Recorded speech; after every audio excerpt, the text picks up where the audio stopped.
Okay, just to date this is actually during the second lockdown, just after Christmas of 2020, just before New Year's. And yeah, I'm in Ontario, so we're in a full lockdown right now. So we're allowed to go for walks, but we shouldn't really be traveling. So I'm in a small woodlot just out of my lockdown zone. This is a great time to talk about this because the trails are packed here. I mean, we're in an urban area and everybody wants to get out, and I get that. I think it's fantastic. So I was on the trail. I'm thinking, no, I don't want to be with all these people. So I bushed it through, and so I'm just off the roads. You can probably hear the road a bit, but I'm way off the trail. And yeah, how I did that, I used my GPS. Make a right Maybe it's turn. a shortcut, Dwight. It said go to the right. It can't mean that. There's a lake there. I think it knows where it is going. This is the lake. machine This knows. is the lake. Stop yelling at me. No, it's Stop up yelling. there. There's no road here. There's my GPS. All right. Yeah, it's the Garmin. Which one is it? A Garmin GSP Map 78S. All right. So I'm new to GPSing. Okay. My buddy Andy always brought one. I always used a map and compass and relied on him, which is maybe why he got me this for Christmas. It's an expensive Christmas gift, by the way, Andy. I think this is a bit of a joke.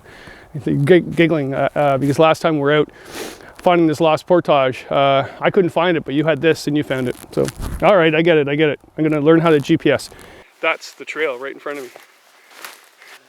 Oh, Tim found something else. Okay, we're not lost. We're just confused over whereabouts. What do you think, Andy? You got something there? No. Not really.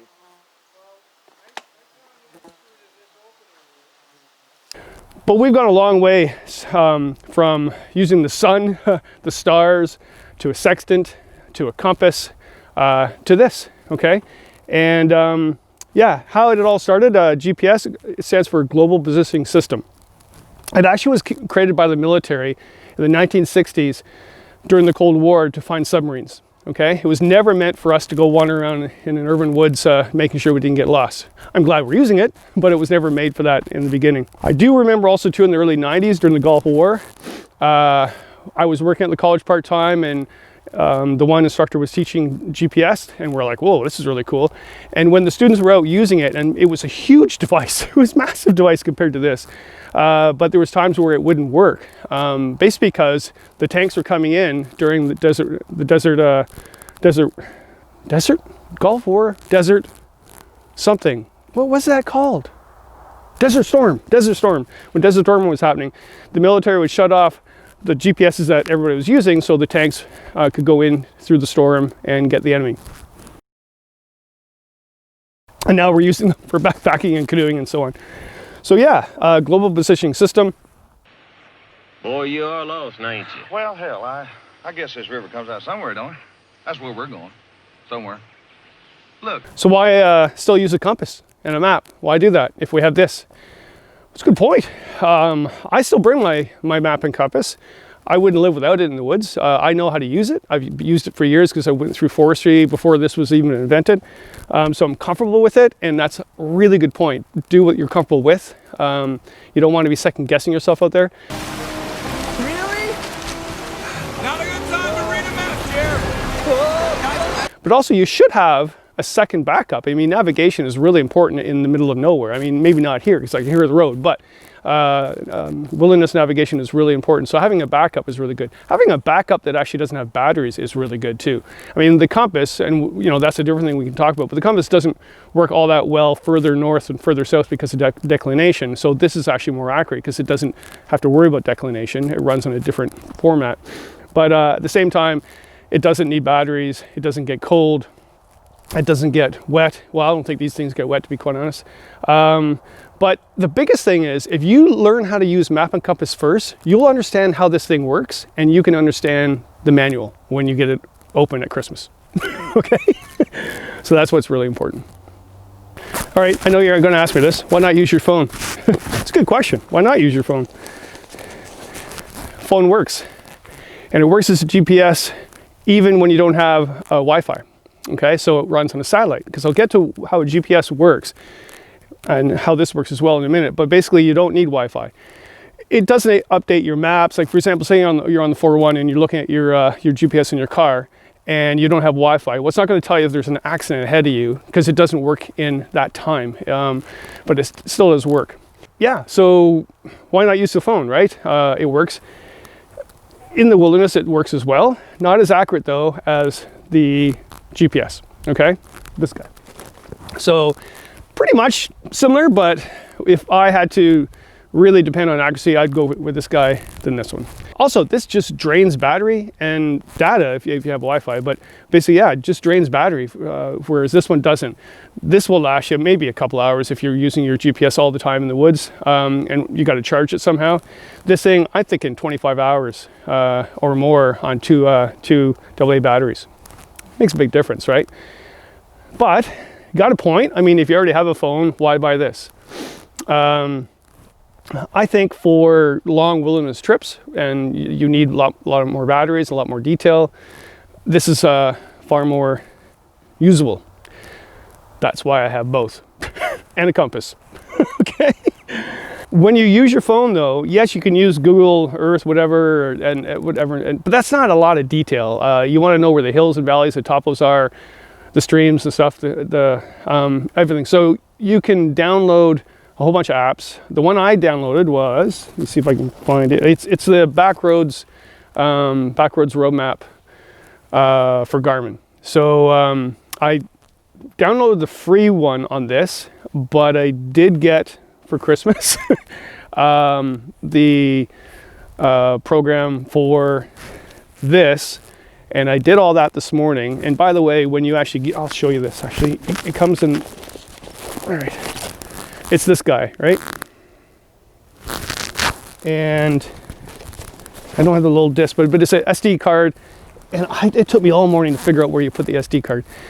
You open the battery case and it's under the batteries, and you put the little mini SD card in there. That's where it goes. And then it downloads that map. So you got more detailed maps for that area. I downloaded Eastern Canada. There's a whole bunch of ones out there. I heard Gaia is a really good one as well, but the one I got for Christmas is this one. So Backroads map book for Garmin and Eastern Canada. Yeah. So how does this work? Global positioning system. Well, there's a whole bunch of satellites above us, and I forget how many. I'm guessing 25. I don't know. I'm just completely guessing, but there's lots of them, and they're way up there, thousands of kilometers up there. And one of the satellites, it runs by radio conductivity. So basically it sends out radio blasts, and then it finds this device. And one satellite can find it, but you need more than one, okay? Because you want to create triangulation. Remember that in high school, the triangle, okay? So if you have 2 or 3, they come down on this and they create a triangle, okay? So it finds you by that. Is it accurate? Well, if it's a clear day, you're up in a mountain, there's no cloud cover, or more so tree cover, yeah, it's going to work perfect. Sometimes not as perfect, but pretty accurate. I mean, I've been 2 meters off something for some reason, but that's what it. Again, they come with mapping in here already, but you want to upgrade that, okay? So I again got this, put the chip in it, and have a better map system for wilderness travel. I'm gonna get a cup of tea because it's awfully cold, okay? It's about -8 in my hands. I should have my clothes on. Okay, beautiful day though. And the nice thing is I can hear people walking around me. Oh, and it's nice to be in the middle of nowhere as opposed to on a trail with hundreds of other people trying to deal with COVID lockdown. And I also have Christmas cake. Thank you, Christine. She makes a lovely Christmas cake.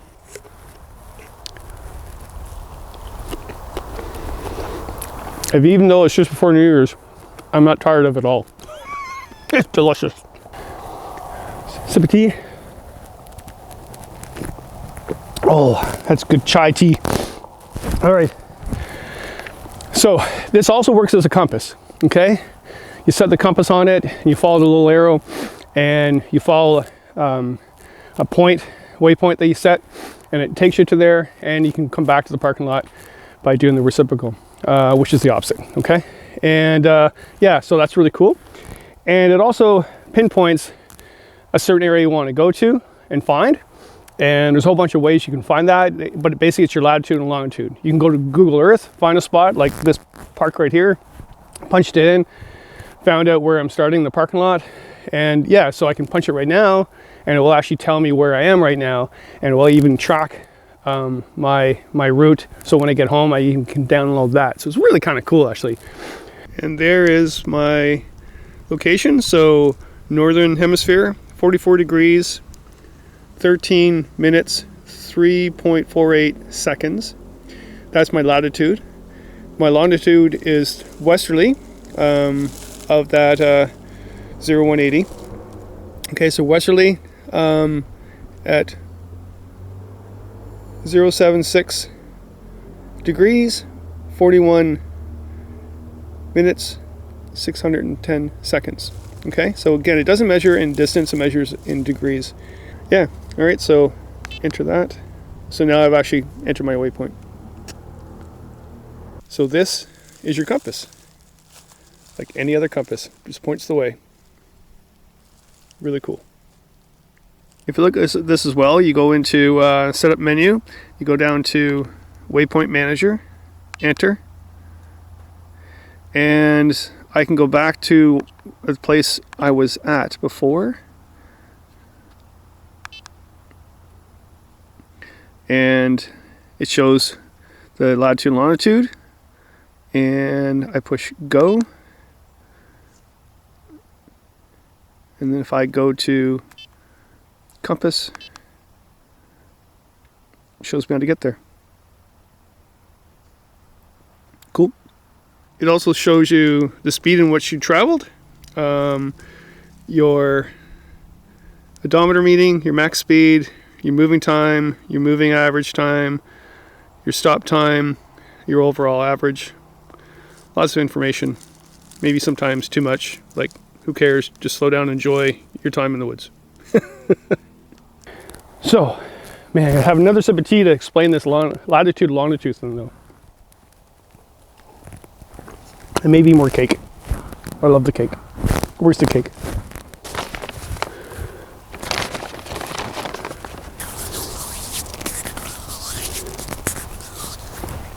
So latitude and longitude, it's been around for a long time. Ancient Greeks, I think, 3rd century, I think, long time, all right? I think latitude was the easy one, longitude really came later because it was really confusing for everybody, but we do that. And yeah, when you get that waypoint on your car, you see the two numbers, two sets of numbers, sorry, that's your waypoint, that's latitude and longitude. Latitude first, longitude second, okay? Well, what exactly is it? Gosh, okay, wait a minute. This will help. All right, you got the top, what's the North Pole, and we're going to talk about the northern hemisphere first because that's where I am right now. I'm up north. I'm north of the equator, so that's why when you see those sets of numbers on the waypoint, the very first set has north on it or N on it. It could have south, but we're not down south of the equator right now, so I'm going to look at the northern hemisphere, not the southern hemisphere. So that's where those two sets of letters come from. North N, South S. Okay, so what is going on here is you got the North Pole, draw a line down here, and you've got the equator over here, and that's 0. Equator is equal to 0. And when you got the line here and line up, that creates an angle, right? So you've got 90 here, 0 here. So when you're in the western part of this area, or eastern part, depending, so right now it would be the eastern, yeah, whatever. You can imagine the degrees going through here. So it's not measured in distance, it's measured in degrees. So from 90 to 0, okay? So let's say my first number is N 45 degrees. So I'm at 45 degrees of that 90 angle, somewhere along here. You can also be a lot more accurate than that. So let's say the second number said 05 minutes, or 1 dash, that's minutes. There's 60 seconds in 1 degree, okay? So if it's 05 minutes and there's 60 minutes in a degree, that gives you a little bit more accuracy, okay? It also goes into seconds. So the next set of numbers is your seconds of that minute. So it gives you a lot more accuracy. And then you calculate up or down whatever. And so, okay, that's pretty simple, okay? What's really confusing, it's not confusing. I don't want to confuse everybody. So latitude lines are the lines that go across like this. They're all parallel with each other. Longitude lines are the ones that go like this. And when you look at the globe, it looks like, wait a minute. It looks like the inside of an orange. Ooh, love oranges. Christmas oranges. Tangerines. Oh, this is a juicy one. Oh my Lord. Okay, I'm just gonna, oh, it's cold too. It's really, really cold, so this is a silly time to do it. But this is the sphere of the Earth, right? With longitude. It's like pieces of orange. The orange is tapered at the top of the North Pole, the South Pole, but it gets wider in the middle of the equator, okay? Different than latitude. Longitude, swell up in the middle, just like we all do after Christmas turkey. So we've got those numbers, okay? And again, those numbers are your second second part of the waypoint. So you got a series of numbers here and the second series down there. Does that make sense? Think of the orange. That's why it's tapered in the top, tapered in the bottom, but wide in the middle, okay? And that is why UTM is better, but I'll get to that in a second. Where the great plains begin, at the 100th meridian, at the 100th meridian. So longitude on the globe, again, going like this, wider at the middle, tapered at the top. There's one line that goes from the North Pole to the south and goes through, actually, I think some small place in England. I forget the place, but it is a specific place. That's 0. That line going there and there is 0. Let me see if I can find, there, okay? On the opposite side of that is 180. So that's how they get those numbers. Where you are between that line of 0 and 180 on the opposite side. Okay, so when you see those numbers, the second part of the waypoint, oh man, it's cold, is actually where they get those numbers. Make sense? Okay, I'm back at the car. Man, that place is busy. I get it, it's really busy. I get it, it's a lockdown. I get it, everybody wants to go outdoors. That's fantastic. It's a close area.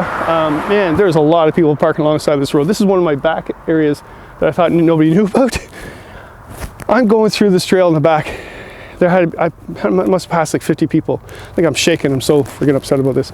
Yeah, and I was the only one that moved off the trail for all those 50 plus people. And I don't think they really get it, and understand. They all said hello and smile, how you doing, how you doing? But I'm the one that moved off the trail for them to walk by. Not one of them moved for me. Not one. And you wonder why we're in the dilemma we're in. Jumping, self-interest. Demise of the world. Okay, I'm gonna wrap it up, get out of here. A lot more cars coming in. It's nice to get out though. Nice cold day. Lovely tea, lovely Christmas cake. Thanks, Christine.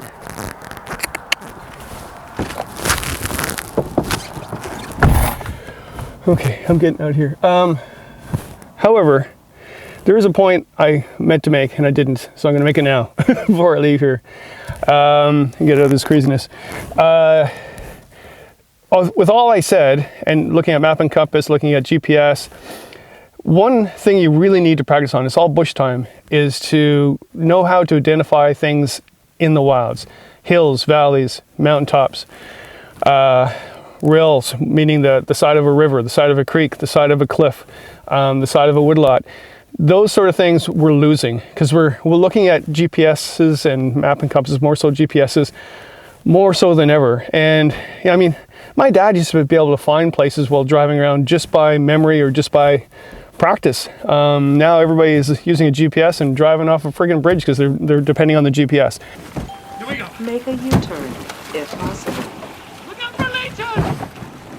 Right up! So yes, technology is great. Don't depend on it. Question it all the time, but take a lot of time to be in the woods. Not to say that yourself would be able to find your way out of the woods. I'll do a whole video on that and how using nature's signs, whatever, to get out of there. Oh, more people coming. Because really the human being cannot find their direction in the wilderness without some type of a device. A bird can fly south, caribou can migrate, they can function that way, they're able to do that. Humans cannot do that, okay? So if you say, oh, I know what I'm doing in the woods, I'll never get lost. You will get lost, okay? So learn how to identify what island is what island, what mountaintop is what mountaintop, just by looking around you. okay? And yes, have your devices as well. All right, thanks for coming out.